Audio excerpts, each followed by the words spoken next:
1949 সালের 9 অক্টোবর ভারতীয় territorial army গঠিত হয়। ভারতীয় টেরিটোরিয়াল আর্মি হলো একটি সামরিক রিজার্ভ বাহিনী যারা ভারতীয় সেনাবাহিনীকে সহায়তা পরিষেবা প্রদান করে। এর উদ্দেশ্য হলো প্রয়োজনে দেশের প্রতিরক্ষার জন্য তাদের সাহায্য নেওয়া। টেরিটোরিয়াল আর্মি 3 তারকার র্যাঙ্কিং ডিরেক্টর জেনারেল দ্বারা পরিচালিত হয়। সাধারণত ভারতীয় সেনাবাহিনী থেকে নিযুক্ত একজন লেফটেন্যান্ট জেনারেল র্যাঙ্কিং অফিসার এবং প্রতিরক্ষা মন্ত্রকের সামরিক বিষয়ক বিভাগের অধীনে চিফ অফ ডিফেন্সের স্টাফের নেতৃত্বে থাকেন। এর 2টি ইউনিট রয়েছে, একটি বিভাগীয় ইউনিট যা রাষ্ট্রায়ত্ত সংস্থা এবং ভারতীয় রেলের কর্মচারী এবং প্রাক্তন সেনাকর্মীদের নিয়ে গঠিত হয়, এবং একটি বেসরকারিভাবে নিযুক্ত বেসামরিক নাগরিকদের নিয়ে গঠিত একটি বিভাগীয় ইউনিট। 2017 সালের 9 অক্টোবর সুবেদার রাজকুমার শহীদ হন। তিনি ভারতীয় সেনাবাহিনীর একজন সৈনিক ছিলেন, যিনি এই দিনে জম্মু ও কাশ্মীরের বুদগাম জেলায় বীরওয়ার দুর্গ এলাকায় মোতায়েন ছিলেন। ইউনিটের অপারেশন এলাকা সন্ত্রাসবাদীদের দ্বারা পূর্ণ ছিল এবং সৈন্যদের সর্বদা উচ্চ সতর্কতা বজায় রাখতে হতো। ইউনিটটি নজরদারি বজায় রাখতে নিয়মিত সশস্ত্র টহল শুরু করে। সুবেদার রাজকুমার এরকম একটি টহল দলের নেতৃত্ব দিচ্ছিলেন। টহল দল যখন ঘাঁটিতে ফিরে যাচ্ছিল, তখন পূর্ব পরিকল্পিতভাবে একদল সন্ত্রাসী টহল দলটিকে আক্রমণ করে।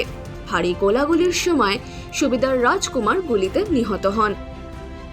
কানশিরাম 2006 সালের 9 অক্টোবর নতুন দিল্লিতে মারা যান। তিনি একজন বিশিষ্ট ভারতীয় রাজনীতিবিদ, সমাজ সংস্কারক এবং বহুজন সমাজ পার্টির প্রতিষ্ঠাতা ছিলেন। কানশিরাম 1934 সালের 15 মার্চ জন্মগ্রহণ করেন। কানশিরাম 1970-এর দশকে রাজনৈতিক সক্রিয়তা শুরু করেন। তিনি দলিত অনগ্রসর অধিকারের জন্য লড়াই করেছিলেন। 1984 সালে কানশিরাম বহুজন সমাজ পার্টি প্রতিষ্ঠা করেন।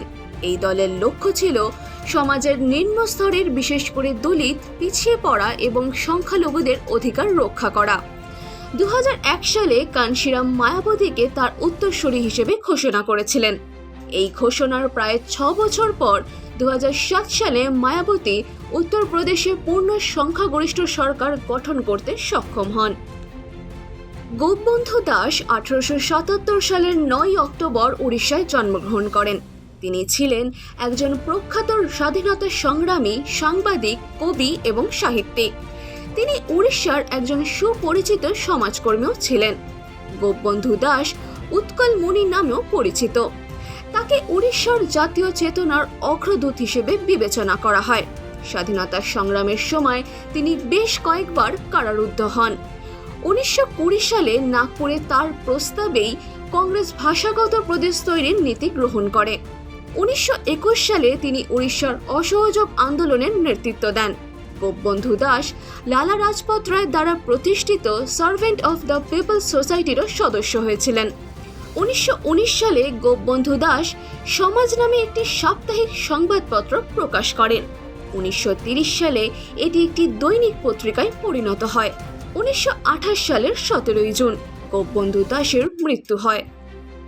1967 সালের 9 অক্টোবর চে গুয়েভারাকে বলিভিয়ায় গ্রেপ্তার করে গুলি করে হত্যা করা হয়।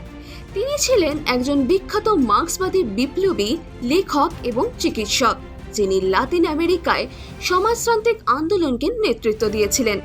চে গুয়েভারা 1928 সালের 14 জুন আর্জেন্টিনায় জন্মগ্রহণ করেন।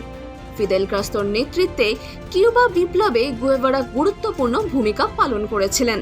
তিনি কিউবার শাসক ফুলজেনসিও বাস্তিতার বিরুদ্ধে সশস্ত্র সংগ্রামে অংশ নিয়েছিলেন।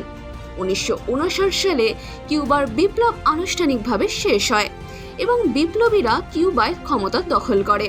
1967 সালের 9 অক্টোবর চে গুয়েভারাকে বলিভিয়ার সেনাবাহিনী গ্রেফতার করে।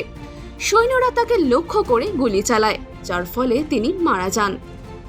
1969 সালের 9 অক্টোবর টোকিওতে ইউনিভার্সাল পোস্টাল ইউনিয়নের কংগ্রেসে বিশ্ব ডাক দিবস ঘোষণা করা হয়। ইউনিভার্সাল পোস্টাল ইউনিয়নের প্রতিষ্ঠার 95তম বার্ষিকী উপলক্ষে এই ঘোষণা করা হয়। 1874 সালের 9 অক্টোবর সুইজারল্যান্ডের রাজধানী বার্নে ইউনিভার্সাল পোস্টাল ইউনিয়ন প্রতিষ্ঠিত হয়। বিশ্বজুড়ে ডাক পরিষেবার গুরুত্ব তুলে ধরার জন্য প্রতি বছর 9 অক্টোবর বিশ্ব ডাক দিবস পালিত হয়। এই দিনটি উদযাপনের মূল উদ্দেশ্য হল ডাক পরিষেবার গুরুত্ব সম্পর্কে মানুষকে সচেতন করা। 1774 সালে কলকাতায় ভারতের প্রথম ডাকঘর খোলা হয়। 2006 সালের 9 অক্টোবর গুগল ইউটিউব অধিগ্রহণের কথা ঘোষণা করে।